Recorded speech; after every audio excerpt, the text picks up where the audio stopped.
All right, so I've taken off all the testing flange and taken off the muffler so I can, I'm not risking putting too much pressure on it while I'm manipulating the cylinder here. So I guess we can think about getting the, well, first things first here, there's a little retaining ring and you can see it almost looked like an E-clip. I guess I would say it is actually an E-clip. So it fits in a little groove here. I'm not exactly sure why that is needed. It might be, it's probably to keep the worm gear from going in too far or something. But at any rate, if you know, these are hard to find, or if you break them, you might be able to just have a kit of E-clips available to fit in there. I'm not sure what the size of that is.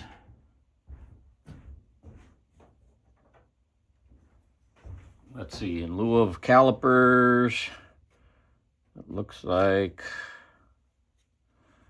we probably, it's around a 12 millimeter.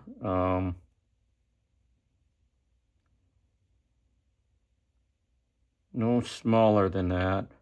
You'd probably need around a 12 to 13. Anyway, let's see if we can get that in here without too much difficulty. I'm going to position it right on top of that channel. See if I can use a scrunch here to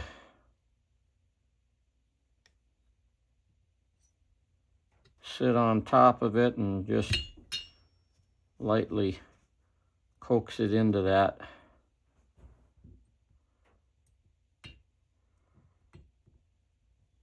This requires a bit of a perfect alignment, but there, see, I just barely grabbed the edge of it and just pressed it down and it fit very nicely. All right, so we got that retaining clip in. Let me double check on the torque required for the carb bolts. All right, so we need 5 Newton meters for the carb bolts.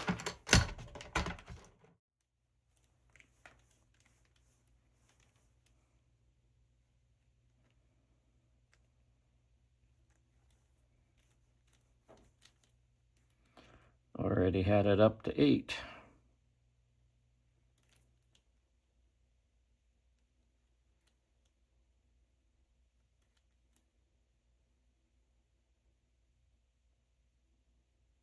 All right, there's 5. Got a new gasket on there. Okay, you really can't screw this up either. Okay, the impulse line is on the bottom.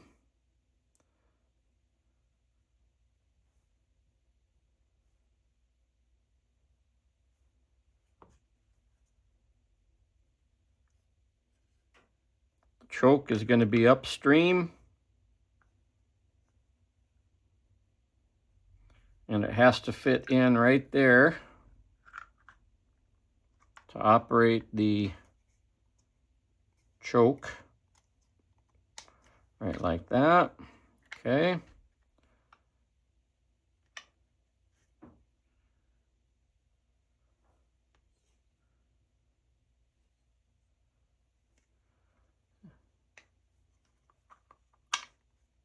Here we're going to get it oriented correctly. Choke lever is going to be on top. We've got the intake flange here, or the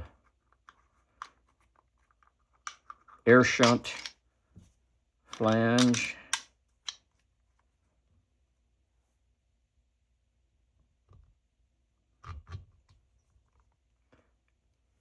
Let's see here, get it started by hand. Boy, these are like just perfectly distanced to barely grab that nut. Okay. Got that started.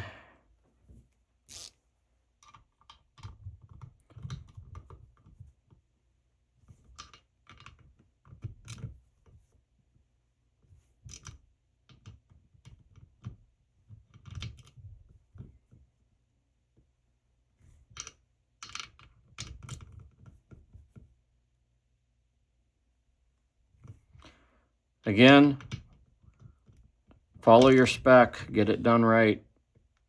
If you over tighten them, you could crack this flange and create a leak. Under tighten it, and you could be causing yourself a leak around the gasket here or even here. All right, we got that done. We got our retaining clip, and which I think is essentially a worm gear blocking clip there. We're actually ready to start fitting this into the saw. I guess, well, we can't actually do that, can we? Until we have the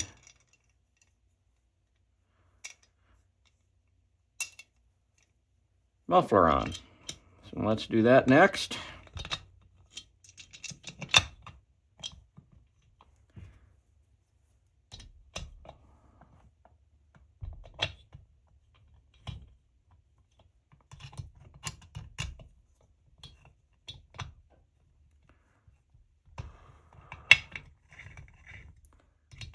They should go in easy. If they don't, you're cross-threading.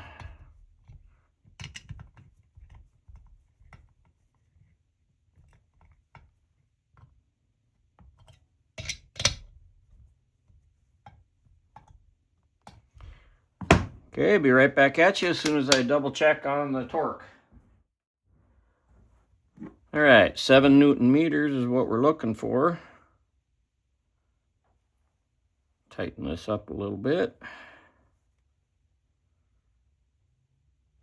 Now I'm at 6. Now we're at 7.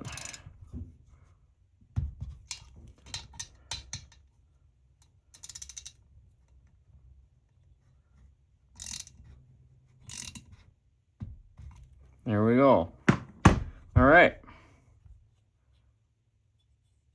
I have yet to